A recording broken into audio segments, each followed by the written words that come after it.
എടാ ഞാൻ തീർക്കട്ടെ. ഇന്ന് വൈകുന്നേരം രാജമാണിക്യം പടമുണ്ട് സൂര്യ ടിവിയിൽ, അതൊന്ന് കാണണം. നീയൊക്കെ എപ്പോഴും ഈ ചാനലിൽ വരുന്ന സിനിമ ഇരുന്ന് കാണൂ? അതെന്താ ചാനലിന് സിനിമ കണ്ടാ പോക്കാൻ പിടിക്കുമോ? അല്ല, എത്രങ്ങാനും OTT പ്ലാറ്റ്ഫോംസ് ഉണ്ട്, ഇഷ്ടം പോലെ പടങ്ങളും. ഈ രാജമാണിക്കൊക്കെ നമ്മുടെ ഇഷ്ടത്തിനനുസരിച്ച് എപ്പോൾ വേണേലും വെച്ച് കാണാലോ.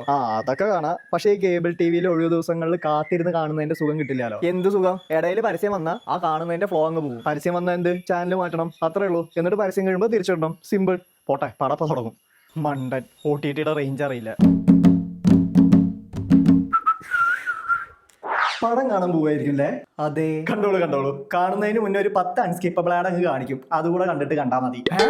ഇതെന്ത് കോപ്പ്? എന്താണ് ഭായ്, പടം തുടങ്ങുന്നതിന് മുന്നല്ലേ ഉള്ളൂ, ഒന്ന് അഡ്ജസ്റ്റ് ചെയ്തൂടെ? അത്രേ ഉള്ളൂ. പിന്നെ ഇടയ്ക്ക് കാണുമ്പോ സർപ്രൈസ് ആയിട്ട് 2-3 വരും ഇടയ്ക്കിടെ, അത്രേ ഉള്ളൂ. സ്കിപ്പബിളാ? ഞങ്ങളെന്താ പൊട്ടനാ? അൺസ്കിപ്പബിള്. ആഹാ, അത്രയ്ക്ക് അഹങ്കാരോ? ഞാൻ ബാക്ക് അടിച്ച് വീണ്ടും കയറി കണ്ടോളാം. കണ്ടോ, അപ്പോഴും ആഡുകൾ ഉണ്ടാവും. യാരാലെയും കഴിക്കാൻ മുടിയാതെ. ഇതെന്തൊരിത്? വിഷമിക്കല്ലേ, ഒരു ഐഡിയ ഉണ്ട്. പരസ്യം കാണണ്ടേ, പ്രീമിയം എടുത്തോ. അപ്പൊ പിന്നെ ഇപ്പൊ എടുത്തിട്ടുള്ള എന്ത്? ഇത് സബ്സ്ക്രിപ്ഷൻ അല്ലേ? ഞാൻ സബ്സ്ക്രിപ്ഷൻ എടുത്തിരിക്കുന്നത് പരസ്യം കാണാനല്ല, സിനിമ കാണാനാ. അതിന് ഇവിടെ പ്രസക്തി ഇല്ല.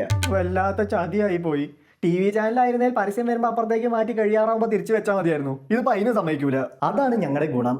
വല്ലാത്ത കോണം തന്നെ.